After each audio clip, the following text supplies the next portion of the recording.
जय हिंद बच्चों। हिंदी के उसी क्रम में जो वीडियोज आप लोगों को मिली है, तकरीबन अभी तक का जो क्रम हिंदी का रहा है उसमें अभी तक हमने 19 अध्यायों के ऊपर आप लोगों के पास वीडियो भेज चुके हैं। और वे जो 19 अध्याय हैं वे ऐसे रहे हैं जिनमें हमें नहीं लगता कि उनमें से कोई भी अध्याय ऐसा बचे कि जिसमें से आपकी कोई भी परीक्षा में, जो आपकी राज्य स्तरीय परीक्षाएं होने वाली हैं, उसमें जो आपका कोई प्रश्न बचे। आज उसी प्रश्न तालिका के उसमें आज हम फिर एक आपको पीडीएफ डाल रहे हैं और वो पीडीएफ में क्या करने की कोशिश कर रहे हैं कि आपको आज क्वेश्चनर कराएंगे। अर्थात जो अभी तक आप लोगों ने पढ़ा है उसको एक बार हम लोग जांच लेते हैं कि आपने क्या पढ़ा है।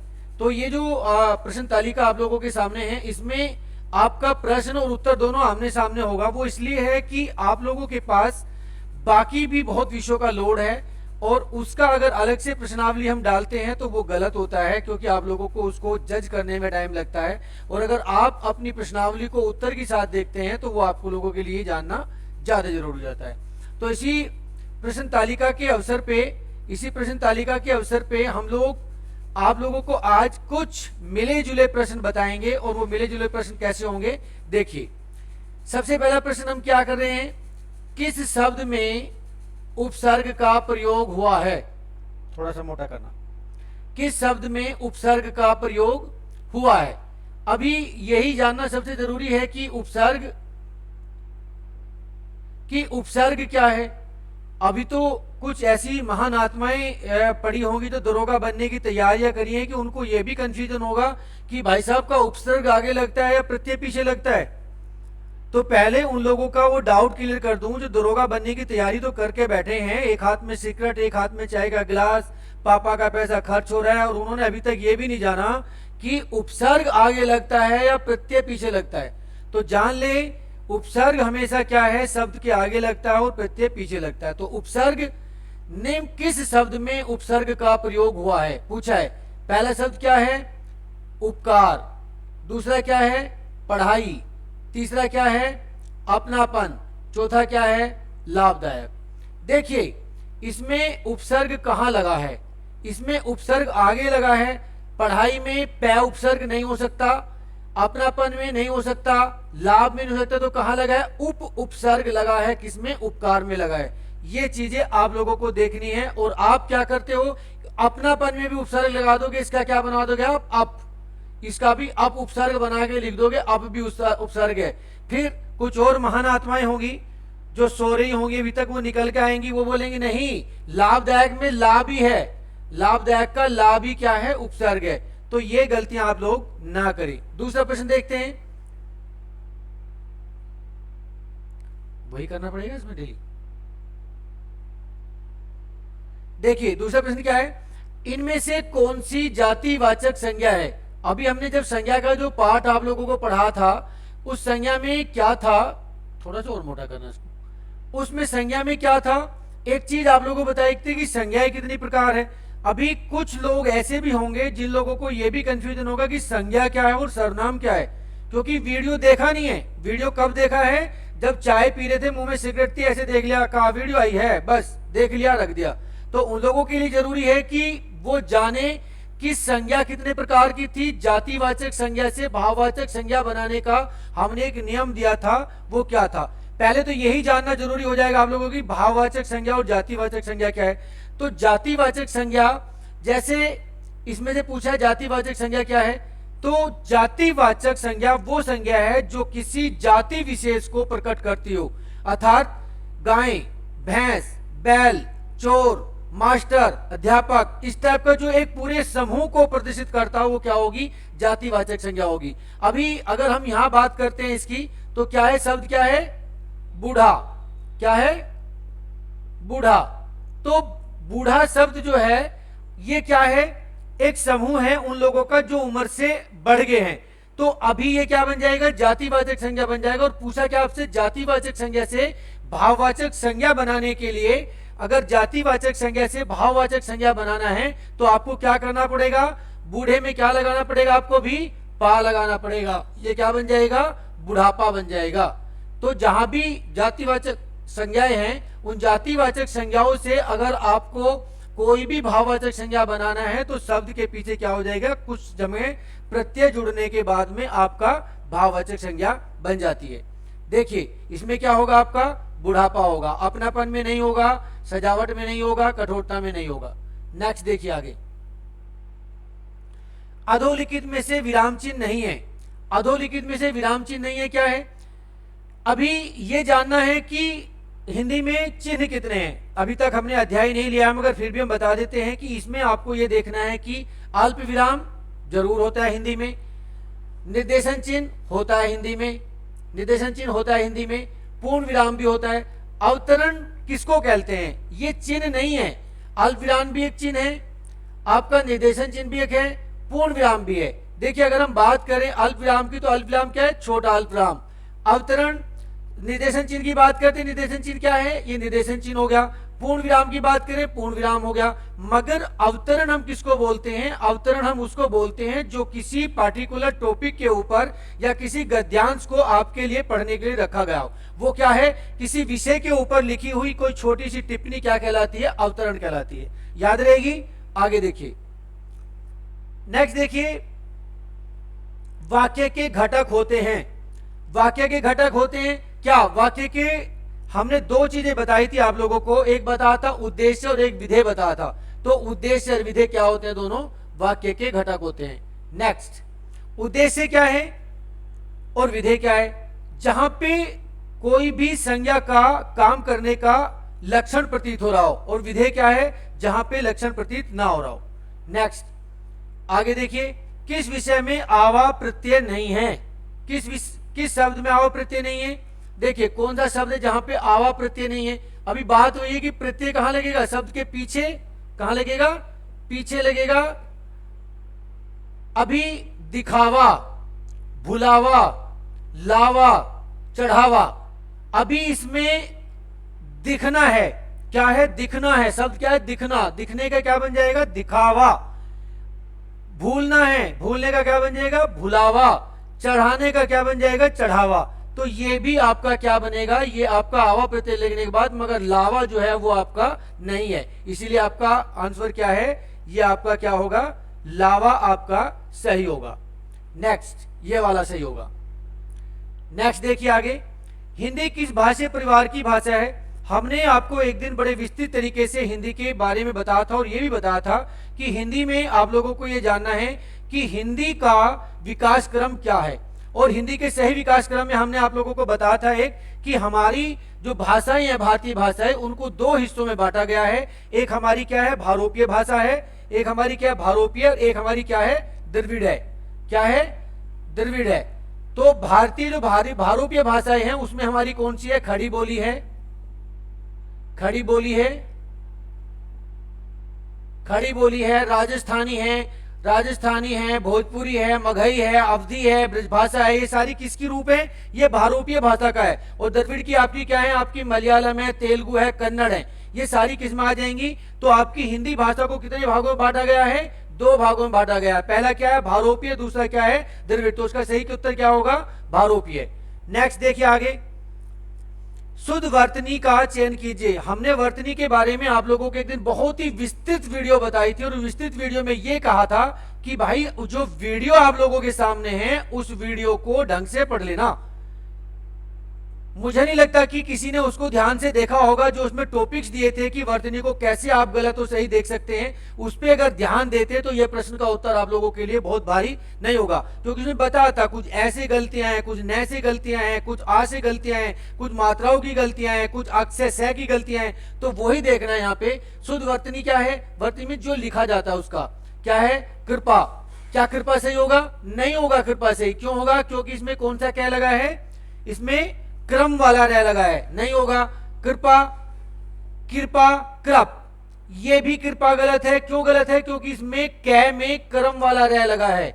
ये भी, इसमें भी क्रम वाला रह लगा है, इसमें भी रह लगा है। हमें क्या लगाना है, हमें ऋषि वाला रह लगाना है। और ये इसीलिए जो है गलत हो रहा है, क्योंकि हम क्या लगा रहे हैं, इसमें रह लगा रहे हैं और हमें लगाना क्या है, इसमें ऋषि लगाना है। तो ये क्या है, इसमें ऋषि वाला, कृपा में हमेशा ऋषि वाला लगता है। ये जो रह है, ये जो नीचे रह है इस तरीके से लगा हुआ है कै में, इस प्रकार का ये ऋषि है, और ये अगर लग जाएगा ये आपका क्या हो जाएगा, क्रम वाला रह जाएगा। ये रह के लिए है, ये रह के लिए, और ये ऋषि के लिए है। ये चीजें ध्यान रखना है आपको। वर्तनी के अंदर इनसे बहुत सारी गलतियां आपको देखने को मिलेगी। नेक्स्ट देखिए आगे बात करते हैं, निम्नलिखित में से किस शब्द में प्रत्यय लगा हुआ है। अभी बात वहीं आ जाती है मेरे भाई, जो भी चीज आप लोगों को भेजी जा रही है वो बड़ी चुन के भेजी जाती है, उसको प्लीज एक बार अपना टाइम निकाल के देख लिया करो। लिट्टी चोखा और ये सारी चीजों में मत रह जाना आप लोग। तो इंपॉर्टेंट है कि जो चीज यहाँ पे आप लोगों के लिए है उसको आपको एनालिसिस कराने के लिए क्वेश्चन बनाते हैं, ताकि पता चले कि आपका ज्ञान का भंडार कितना है। कुछ लोग तो ऐसे होंगे अभी जो बोल रहे होंगे कि बस हमने बहुत भर दिया है, ज्ञान की उल्टी आने वाली है। तो वो ज्ञान की उल्टी जब परीक्षा देखोगे वो अंदर चली जाएगी, क्योंकि आप लोगों ने सिर्फ देखा है, उसको मनन नहीं किया है। तो जो ये प्रश्नावली लेकर मैं आया हूं इसके हिसाब से पढ़ना है और उस चीजों को मनन करना है जो वीडियो में आप लोगों के सामने दी गई है। देखिए प्रश्न क्या है, निम्नलिखित में से किस शब्द में प्रत्यय लगा हुआ है। प्रत्यय कहां लगेगा, शब्द के आगे, आगे लगेगा, पीछे लगेगा भाई, पीछे लगेगा। जितनी ये छात्रा हैं या जो भी हमारी लड़कियां हैं वो भी ध्यान दें, वो भी बड़े वाले फोन में सिर्फ गेम खेलने के अलावा बाकी चीज भी देखें। प्रत्यय कहां लगेगा, पीछे लगेगा। सागर है, जादूगर है, सागर है, जादूगर है, नगर है, इनमें से कौन सा है जिसमें जो है क्या लगेगा, गर।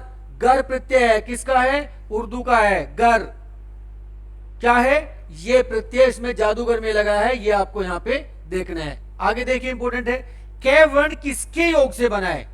कै, अभी आपने देखा होगा, हमने एक दिन आप लोगों को बताया था कि जो स्वर व्यंजन हैं, स्वर हैं, उनकी कोई भी ऐसा नहीं है कि जिसकी खुद की आवाज ना हो, उनकी सबकी आवाज है।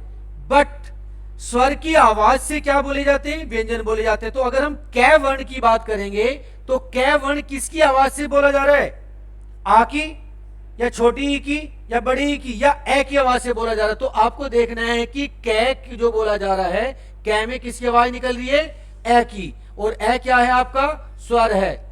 और अगर हमें यहां पे बोला जाता का, अगर हमें यही प्रश्न यहां बोला जाता कि बताइए का में किसकी आवाज आएगी, तब क्या हो जाता है यहां पे आ। अगर बोला जाता है यहां पे के, तो तब किसकी आवाज आती है आपकी, ए की। और अगर बोला जाता है यहां पे कई, तो तब किसकी आवाज आ जाती है आपकी, आई की। ऐसी प्रकार से आपसे प्रश्न आने वाला है, और आप लोग सिर्फ वहां पर जो है देखते रहेंगे कि ये प्रश्न कहां से आ गया है। बहुत छोटी सी चीज थी। तो क्या बनेगा यहां पे, कै और ए के मिश्रण से क्या बना है आपका, कै बना है। क्योंकि कै में आवाज किसकी है, ए की आवाज है, और ए क्या है, स्वर है, और कै क्या है आपका, व्यंजन है। नेक्स्ट देखिए, हिंदी भाषा का जन्म हुआ है। हमने बताया था आप लोगों को कि हिंदी भाषा कहां से निकली है। अब फिर वही चीज दोबारा रिपीट करनी है ताकि आप लोगों को याद रहे। अभी आगे आने वाले टाइम पे आप लोगों के लिए छठ पूजा है, दीपावली है, तो मुझे नहीं लगता कि ये जो चीज आप लोगों के लिए हमने वीडियो डाली है वो आप रिपीट में रखेंगे, उनको देखेंगे। बस छठ में गए, जो कुछ था वो गंगा में बहा दिया, बाकी वापस आ गए, ऐसा नहीं करना है। ना ही दीपावली पे दिवे जलाने के साथ में जो है पटाखे की तरह ये जो अंदर भरा हुआ है इसको पटका के आ जाना है, उसको रिमाइंड रखना है। दीपावली आप लोगों के लिए नहीं है, छठ पूजा आप लोगों के लिए नहीं है, क्योंकि आप दरोगा बनने जा रहे हो। आपके लिए इंपॉर्टेंट क्या है, आपकी छठ पूजा, आपकी दीपावली, ये प्रश्नावली है, और ये हिंदी भाषा का फर्स्ट पेपर है, और दरोगा बनने का जो मिशन आप ले रहे हैं वो आपको लिए दीपावली और छठ है। देखिए क्या है, हिंदी भाषा का जन्म कहां से हुआ था। हमने बताया था हिंदी भाषा का एक विकास क्रम है। सबसे पहले क्या था, संस्कृत। संस्कृत से क्या बना था हमारा, लौकिक संस्कृत। लौकिक संस्कृत बना, संस्कृत से क्या बना, लौकिक संस्कृत बना। संस्कृत एक बहुत हार्ड भाषा थी। क्यों भाषा थी, क्योंकि उसके अंदर जो है कोई भी जो हमारे लिखे गए थे वेद पुराण वो बाकी नॉर्मल लोग नहीं पढ़ सकते थे। इसीलिए उसमें से हमने एक छोटी सी एक आम भाषा बनाई जिसका नाम लिया लौकिक संस्कृत। लौकिक संस्कृत भी हार्ड थी। जो रामायण वगैरह लिखी गई किसमें लिखी गई है, संस्कृत नहीं है, वो लौकिक संस्कृत है। तो लौकिक संस्कृत भी नहीं पढ़ सकते लोग। लौकिक संस्कृत के बाद में क्या बनाई महात्मा बुद्ध ने, पाली बनाई। जब अपने उपदेश दिए क्या बनाई, पाली। पाली भी बहुत कठिन होगी आगे आने वाले टाइम पे। पाली में जो लिखा हुआ है आपका, जो नागसेन ने लिखा है, कौन सा एक ग्रंथ है, वो उस टाइप के जो ग्रंथ लिखे गए हैं वो सारे के सारे ग्रंथ भी किस में थे? पाली में थे। वो भी बहुत सारे मुश्किल थे। पाली के बाद क्या बनाई? महावीर स्वामी ने प्राकृत बनाई, और प्राकृत के बाद क्या बनी? अपभ्रंश बनी। क्या बनी? अपभ्रंश। अपभ्रंश बनी। कुछ लोग मानते हैं कि हिंदी का जन्म अपभ्रंश से हुआ है, मगर नहीं, हिंदी का जन्म अपभ्रंश से नहीं हुआ है। अपभ्रंश के बाद भी एक भाषा और बनी। क्या बनी? अवहट। क्या बनी? अवहट। तो ये अवहट से बना। मगर अगर आपसे ये पूछ लेता है और ऑप्शन में आपका अवहट नहीं देता, तो आपको क्या लिखना है? फिर अपभ्रंश को ही करना है। अगर क्रम पूछता है आपसे हिंदी का सही विकास क्रम क्या है, तो हिंदी का सही विकास क्रम होगा संस्कृत, लौकिक संस्कृत, पाली, प्राकृत, अपभ्रंश और अवहट। अवहट के बाद में फिर आपकी क्या बनी है? हिंदी बनी है। ये चीज याद रखना है। अगर आपका यहाँ पे अपभ्रंश ना दे के यहाँ पे क्या करता? अवहट कर देता, तो फिर आपको क्या करना था? यहाँ पे अवहट को सही करना था, फिर आपका ये नहीं होना था। अभी क्या है? इसमें अपभ्रंश सही है। आगे देखिए, बहुत अच्छा प्रश्न है, और आने वाला प्रश्न आने वाले टाइम पे खासकर लड़कियां ध्यान दे, क्योंकि लड़कियां सिर्फ रटती हैं। ये ध्यान दे बच्चे, जो भी चीज आप लोगों के सामने आ रही जल्दी में ना रहे। बहुत सारी बच्चियां, बहुत सारे बच्चे जल्दी में रहते हैं, तो जल्दी में रहने की जरूरत नहीं है। जो चीजें हैं उनको पढ़ना है और गुनना है। देखिए क्या है? स्पर्श व्यंजन। हमने कहा था स्पर्श व्यंजन को एक दिन बहुत ही ढंग से बताया था कि जो आपका कचट तप है, क्या है? कचट तप। ये जो कचट तप है, ये आपका 25 अक्षरों का है। कितना है? 25 वर्ण है इसके अंदर। क्या है? 25 वर्ण है।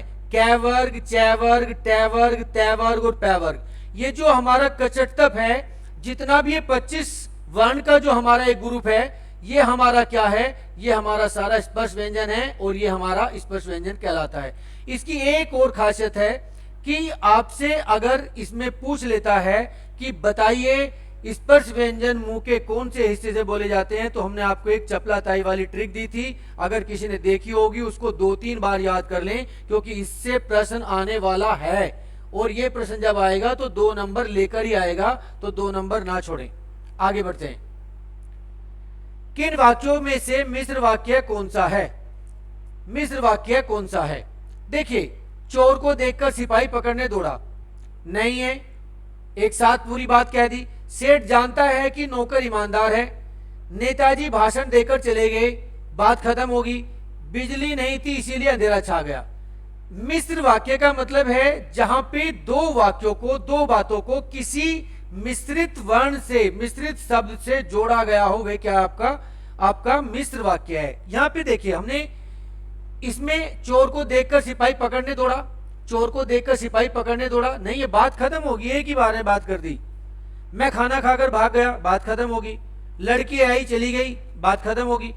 सेठ जानता है कि यहां पे सब वाक्यों किसे जोड़ा गया है? दोनों को। सेठ क्या जानता है? कि नौकर ईमानदार है।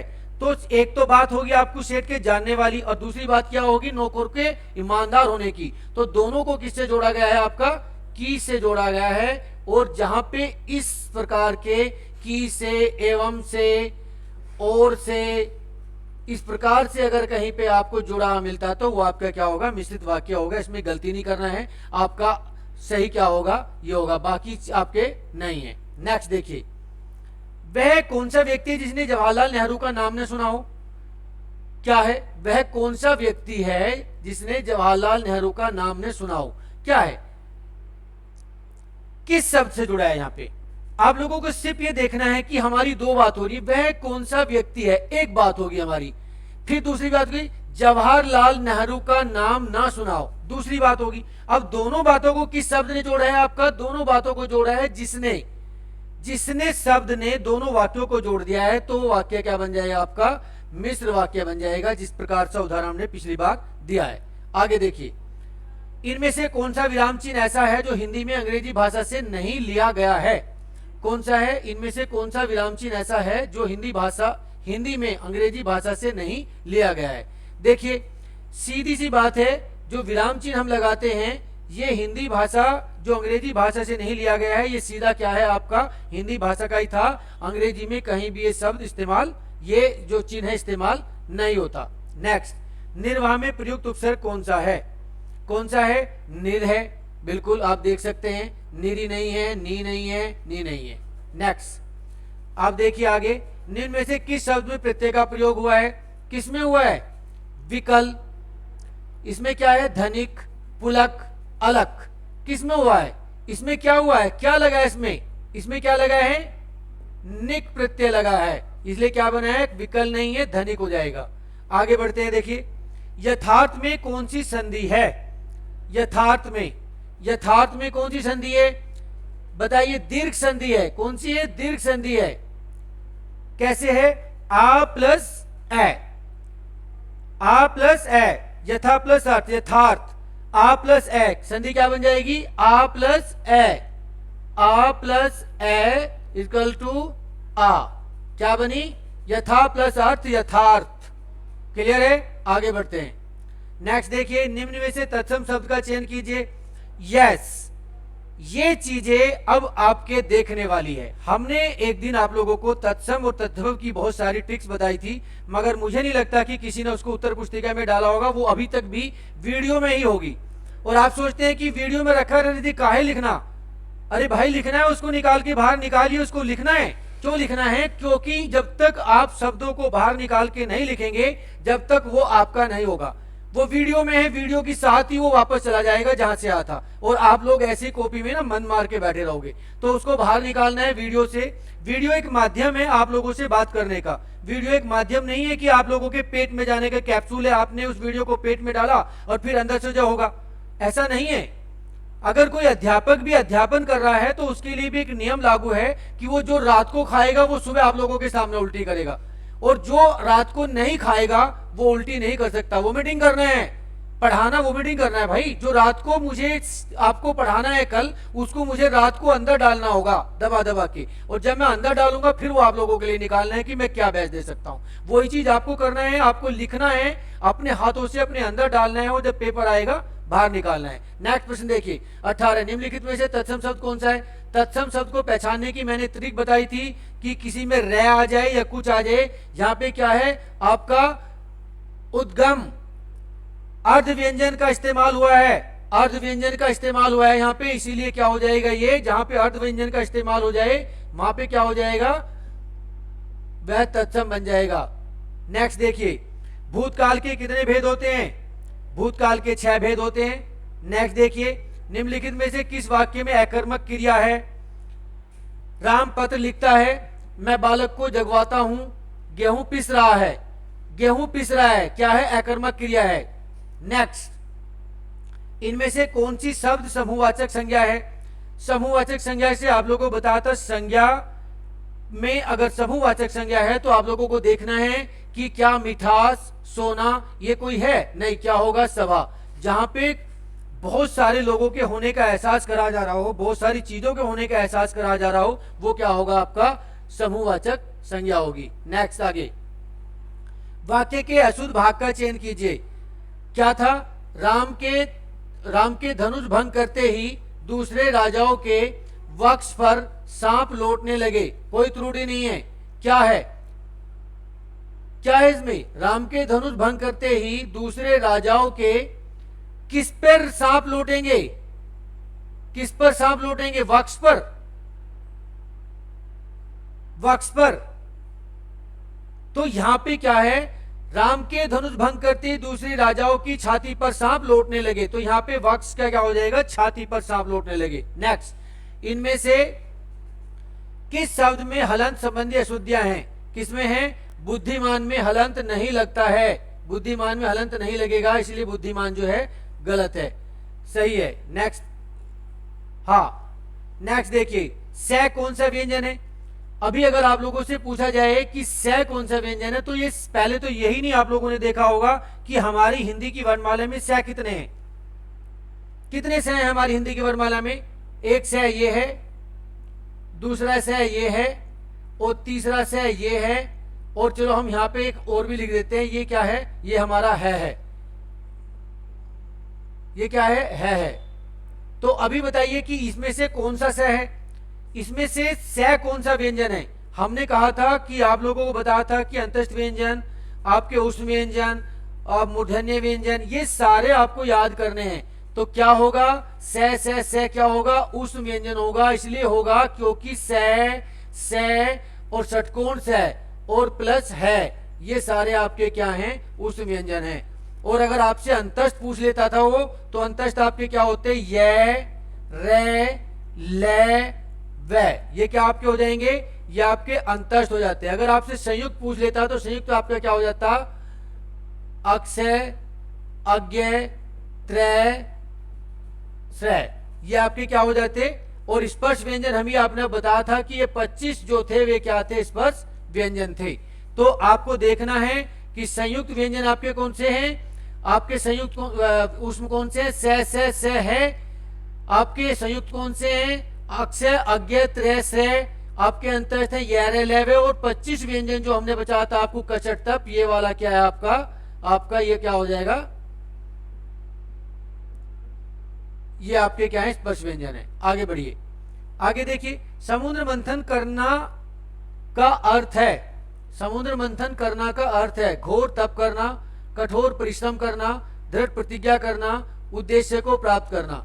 देखिए, समुद्र मंथन करना, समुद्र छोटा सा नहीं है कि आपने हांडी में डाला और बिलो दिया, नहीं भाई, बहुत सारा, उसमें बहुत मेहनत पड़ेगी। समुद्र को जाना, समुद्र को मंथन करना, समुद्र के अंदर आप कैसे कर सकते हैं, बहुत बड़ा काम है। तो जहां पे बहुत बड़ी चीज दिखाई दे रही हो आप लोगों के लिए, वो क्या है, कठोर परिश्रम करना। चिरायु शब्द में उपयुक्त उपसर्ग कौन सा है, चिर है, बिल्कुल आपने देखा होगा। नेक्स्ट, जब आपने देखा होगा, जस जस दूल्हा तन बनी बराता, जस दूल्हा क्या है, लोकोक्ति है, बहुत खास है, और इसको खास में डाल दीजिए, हो सकता है परीक्षा के अंदर मिल जाए, क्योंकि ये अवधि भाषा में है और अवधि से मिली हुई है आपके। तो क्या है, जस दूल्हा तन बनी बराता, मतलब है कि जैसा दूल्हा है भाई वैसी ही बारात है, जितना बेकारा दूल्हा है उतना ही बेकारा क्या है, आपका बारात है। देखिए क्या लिखा, सभी साथी एक ही जैसे, अर्थात जैसा दूल्हा है जैसे मास्टर वैसे बच्चे, ये इसमें भी हो सकता है। तो ये क्या है, क्या लिखा, सभी साथी एक जैसे, यहाँ ये लिखो सभी साथी एक जैसे, अर्थात ना ही दूल्हा कम है और ना ही उसके बाराती कम है। दूल्हा पहले से 2 पैक मार के रखा है और बाराती तो बिल्कुल टून हो गए पड़े हैं। तो ये आपकी लोकोक्ति है, ये बिल्कुल खास हो सकती है, इसको लिख लीजिए आप। आगे देखिए, निम्न वाक्यों में से संयुक्त वाक्य कौन सा है, रूपा चाहती है कि, रूपा चाहती है कि वह नौकरी करे, गीता जिस घर में रहती है बहुत गंदा है, वह खाना खाकर सो गया है, उसने खाना खाया और सो गया। क्या है, उसने खाना खाया और सो गया, किससे जुड़ा है वाक्य, और से जुड़ा है। तो ये क्या हो जाएगा, आपका संयुक्त वाक्य हो जाएगा, क्योंकि जहां पे और से एवं से वाक्य को जुड़ेगा वह क्या होगा, आपका संयुक्त वाक्य होगा। नेक्स्ट देखिए, किस शब्द में उपसर्ग का प्रयोग हुआ है, उपकार में हुआ है, बहुत बड़ी बात नहीं, बताने के लिए कुछ नहीं है इसमें। अरे उसने तो कमाल कर दिया, कौन सा है, आप देखते हैं कि ये जो शब्द हैं उनके पहले कुछ ऐसी चीजें हैं, जैसे प्रश्नवाचक, प्रश्नवाचक क्या है, प्रश्नवाचक है, सॉरी एक मिनट रुकिए, देखिए प्रश्नवाचक है, क्या है, कौन, कब, कहां, कैसे, किस लिए, सारी चीजें आएंगी। दूसरा क्या है, विस्मय बोधक है, अरे कब हुआ, कैसे हुआ, इस टाइप का, अरे कब, अरे उफ, आह, इस शब्द के इच्छावाचक, इच्छावाचक, चाहिए, दीजिए,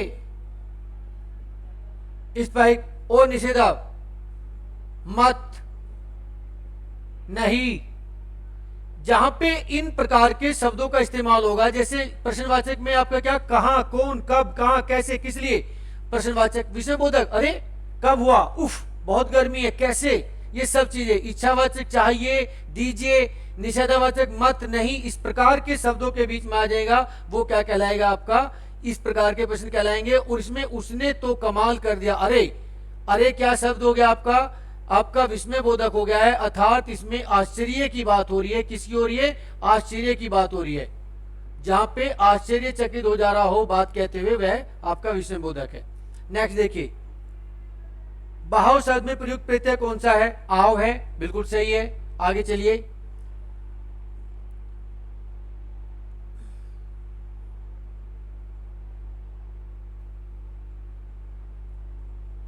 बेटा ये ऊपर चला गया एकदम, करना। तो जो प्रश्नावली यहाँ पे चल रही है उसको भी वो उसको दिखाने का पर्पज इसलिए है कि आपको प्रश्न को देख के समझ आ जाए कि हमें प्रश्न को पकड़ना कैसे है, देखना कैसे है, प्रश्न को सोल्व कैसे करना है। पाठशाला किस प्रकार का शब्द है? पाठशाला, हमने कहा था कि पाठशाला यौगिक शब्द है। कैसे? पाठ और शाला दो शब्दों से बना है। अगर हम दोनों को अलग अलग कर देंगे तो क्या बन जाएगा? दोनों का अर्थ भी बराबर रहेगा। पाठ का मतलब है जहां पे अध्ययन हो रहा है, शाला मीन जिसमें बैठ के किया जा रहा हो। तो यौगिक शब्द वे शब्द होते हैं जहां पे दो शब्दों के मिला के एक शब्द तैयार हो रहा हो और उनका मतलब अलग निकल जा रहा हो। हमें पाठ का शब्द मतलब अलग है और शाला का मतलब अलग है। जैसे पाकशाला, क्या हो गया? पाकशाला, पाकशाला। पाक मीन्स भोजनालय, शाला मीन्स जहां पे बनाते हैं। तो इस प्रकार के शब्द जहां पे होंगे वे क्या होंगे? आपके यौगिक होंगे। यहाँ पे इसका पहचान क्या है कि दोनों शब्दों का अलग अलग करने पे मतलब अलग अलग होगा, बट जब उसको एक जगह बना देंगे तो क्या हो जाएगा? उसका मतलब अलग बन जाएगा। नेक्स्ट देखिए, फिर वहीं गया ये, वेट कीजिए, भाग रहा है ये। बस, इनमें से अपादान कारक की भक्ति क्या है? से है। बिल्कुल, कुछ जानने की जरूरत नहीं, ये चीजें आप लोगों को पढ़ा चुके हैं। अपादान की क्या है भक्ति? से है। आगे देखिए, वाच्य के अशुद्ध भाग का चयन कीजिए। लो तो तुम्हारी पुस्तक, तुम कक्षा में आते हो, कोई त्रुटि नहीं है। साथ क्यों नहीं आते? तो तुम्हारी पुस्तक, तो तुम्हारी क्या है इसमें? तो तुम्हारी पुस्तक। तुम कक्षा में आते हो, कोई त्रुटि नहीं है इसमें। साथ क्यों नहीं लाते? तो क्या है इसमें? तो तुम्हारी पुस्तक है। क्या है ये? अशुद्ध वाक्य है। नेक्स्ट देखिए, पवित्र में प्रयुक्त संधि का नाम क्या है? अयादि संधि है, बिल्कुल करेक्ट है। नेक्स्ट देखिए, इनमें से किस शब्द में वर्ण संबंधी अशुद्धि है? देखिए किस में है? अनाधिकार में है। अगर इसमें हम अनाधिकार में अब यहां पे एक चीज कर दें, यहां पे अनधिकार कर दें, तो यहां पे किस चीज की गलती करी है हमने? हमने यहां पे क्या करी है? वर्ण संबंधी। क्या है? वर्ण संबंधी गलती करी है। हमने क्या किया? यहां पे एक ए की मात्रा क्या कर दी है? कम कर दी है।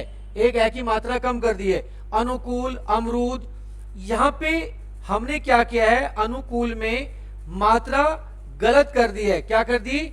मात्रा अनुकूल हो गया। ये क्या हो गया? अनुकूल हो गया। अनुकूल है, अनुकूल में क्या हो जाएगी? मात्रा बड़े होगी चढ़ जाएगी। अनुकूल है, अनुकूल नहीं है। ये अनुकूल बन गया है। कुल, कुल में और कूल में अंतर है। कुल और कूल दोनों में अंतर है। किसकी मात्रा की गलती है? आगे देखिए, उसने कहा कि मैं घर जाऊंगा, वाक्य है। कैसा वाक्य है? मिश्र वाक्य है। किससे है? की आ रहा है बीच में। दोनों शब्द, उसने कहा एक बात है, मैं घर जाऊंगा एक बात है। आगे देखिए, बहुत खास है, बहुत खास। जाके पाव ने पटे बिवाई, सो क्या जाने पीर पर आई। जाके पारना, जाके पाव ने पटे बिवाई, सो क्या जाने पीर पर आई। अर्थात कह रहा है कि जिसके पांव में चोट नहीं लगी है, जिसके पैर में, अभी ये क्या है? ये जो शब्द है ये क्या है? ये आपके देशज शब्दों में बने हुए हैं। ये सदुगड़ी भाषा है। किसकी है? जो कबीरदास जी यूज करते हैं। जाके पैर, अर्थात जिसके पैर में कोई चोट लगी नहीं, वो क्या दूसरे की चोट जानेगा? जिसके ऊपर बीतती है वही जानता है। दूसरे के कष्ट को अनुभव करना, कठोर होना, दयालु होना। भाई जिसके कष्ट, जिसने एक बार कष्ट देख लिया वो दूसरे के कष्ट को जान सकता है। तो इसलिए क्या है? जिसके पांव, जिसके ऊपर बीतती है वही जानता है। नेक्स्ट देखिए, निम्नलिखित में से मिश्र वाक्यों में कौन सा विशेषण उपवाक्य है? क्या है? लखनऊ जो उत्तर प्रदेश की राजधानी है, एक ऐतिहासिक राजधानी है, एक ऐतिहासिक नगर है। देखिए, मैं चाहता हूं कि आप यही रहे, कुछ नहीं है। मैं स्टेशन पहुंचा तभी ट्रेन आई, नहीं नहीं। विशेषण, विशेषण याद आ रहा है आपको? कुछ विशेषण और प्रतिवेशन नहीं याद आ रहा होगा आप लोगों को।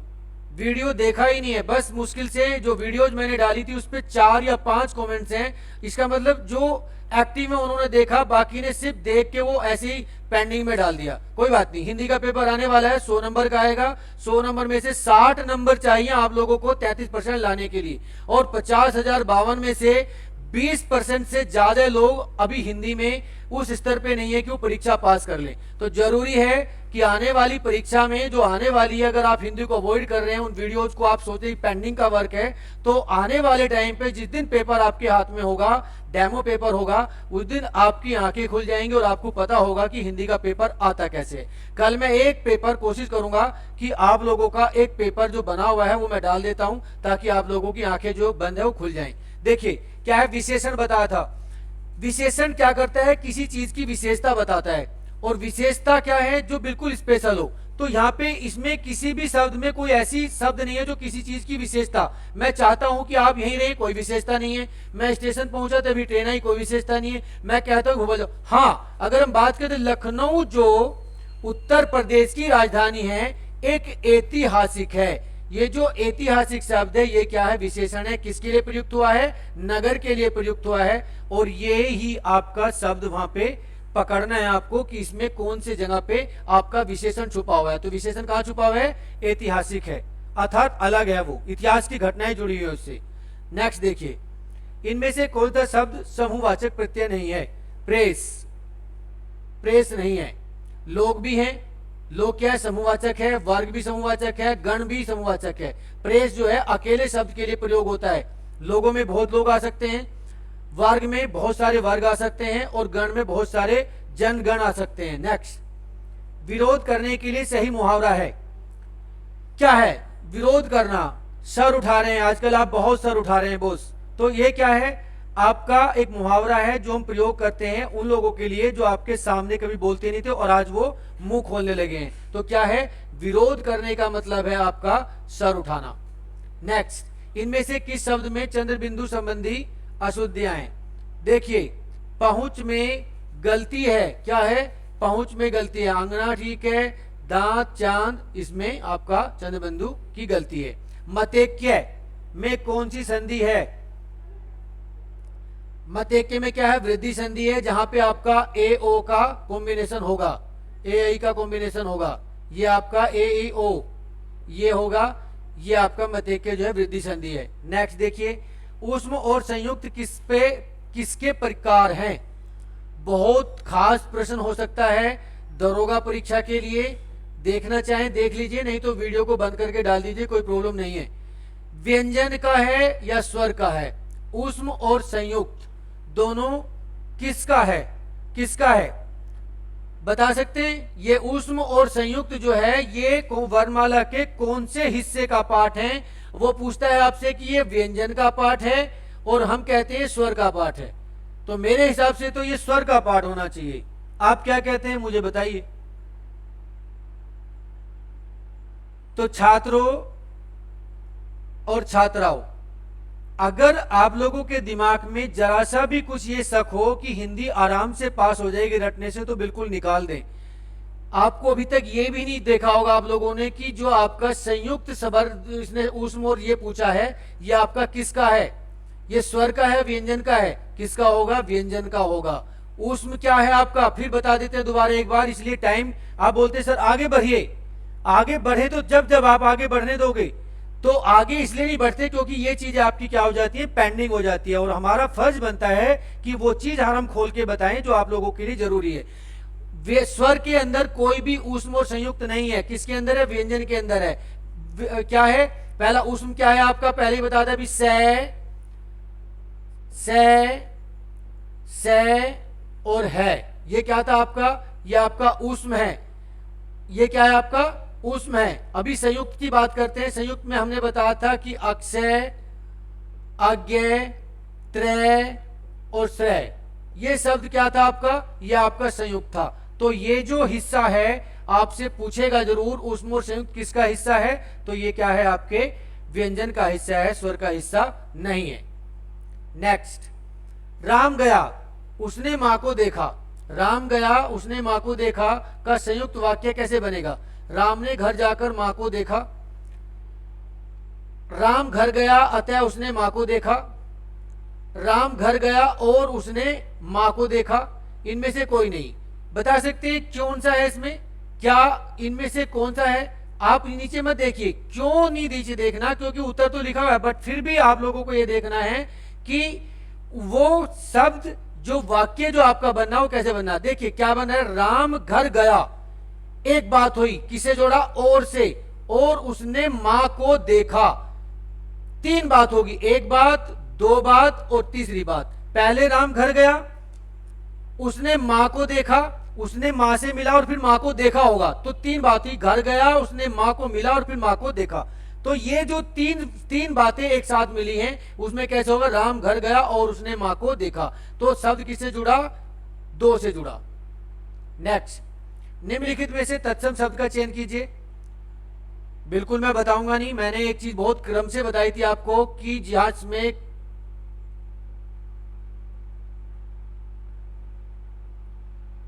क्रम, कार्य और ट्रक। एक बहुत छोटी सी ट्रिक बताई थी, शायद आप लोग भूल गए होंगे। क्या बताया था? क्रम, कार्य, ट्रक। जिस भी शब्द के अंदर ये तीनों प्रकार के रह मिल जाएं, क्रम वाला रह, कार्य वाला रह और ट्रक वाला रह, वो आंख बंद करके क्या हो जाएगा? आपका तत्सम शब्द हो जाएगा। और इसमें रह कौन सा लगा है? आपका कार्य वाला रह लगा है, तो ये क्या होगा? आपका तत्सम होगा। नेक्स्ट देखिए, बेइंसाफी में प्रयुक्त उपसर्ग क्या है? बे है, बिल्कुल उर्दू का उपसर्ग है।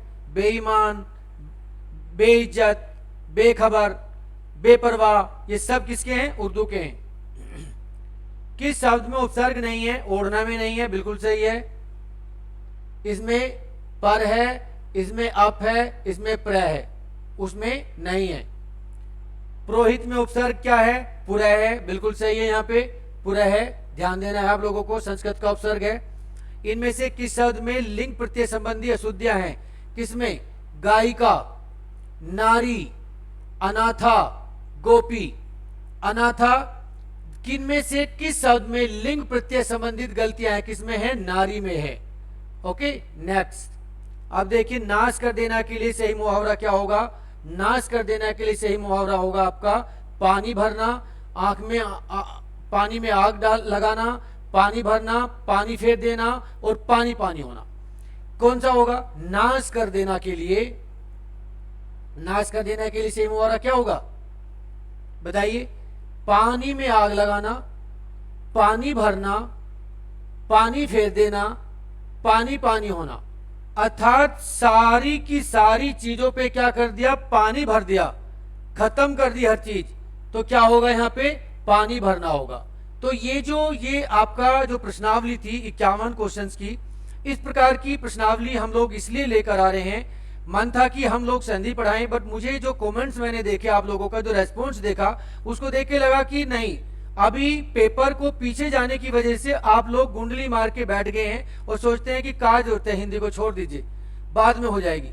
ठीक है, एज यू विश। हमारा फर्ज था कि हम लोग आप लोगों के लिए तत्परता से जो चीज आप लोगों की हमें लग रही थी कि इस विषय में हो सकता है ये बच्चे किसी ना किसी तरीके से कहीं तकलीफ महसूस करते, वो फर्ज हमारा था कि हम उन चीजों को आपके सामने लाएं। अब वो फर्ज आपका है कि प्लेट में खाना होने के बावजूद भी आप लोगों के लिए जो है ये नहीं कहा जाए खाइए। एक कहावत है कि झोड़ में बढ़ के चेहा चेहा, एक कहावत है हमारे यहाँ पे जो पश्चिमी उत्तर प्रदेश में बोली जाती है, मेरठ सहारनपुर में, कि झोड़ में बढ़ के चेहा चेहा। अर्थात अगर भैंस झोड़ के अंदर खड़ी है, तालाब के अंदर खड़ी है, फिर उसको किस लिए बोलना? पानी पी ले, पानी पी ले। अब हम वो चीज नहीं कहेंगे आपको, आप पढ़े नहीं पढ़े वो आप लोगों की जिम्मेदारी बनती है। बट अगर आप लोगों के अंदर जरा सी भी इंसानियत बाकी है और आप लोगों के अंदर वो जज्बा बाकी है, जिसके जज्बे के नाते आपके माँ बाप ने बहुत छोटी छोटी बचत से आप लोगों को ऐसे सिटीज में, इलाहाबाद जैसे सिटी में, दिल्ली जैसे सिटी में और पटना जैसे सिटी में भेजा है, तो आप लोगों को उनकी तकलीफ, उनका जो वहां पे काम करने का ढंग है, बारिश में से जो रोड के ऊपर लेटे हैं, आप लोगों की तकलीफ बताने रहे कि हम इतनी परेशानी में हैं, वो चीजें आप लोगों को अगर याद नहीं है और आप एक हाथ में सिगरेट एक हाथ में गिलास लेके घूम रहे हैं, तो मुझे नहीं लगता कि आने वाले टाइम पे आप हिंदी को याद करेंगे। तो जरूरी है कि जो चीज आप लोगों के सामने रखी गई है, अगर वो चीज आप नहीं याद करते तो आप अपने आप के खुद दुश्मन हैं। यही कहना चाहता हूं, अपना ख्याल रखें। आगे कोई भी परेशानी आती है कमेंट के माध्यम से बताएं, हम उसका जवाब देंगे। जय हिंद, जय भारत।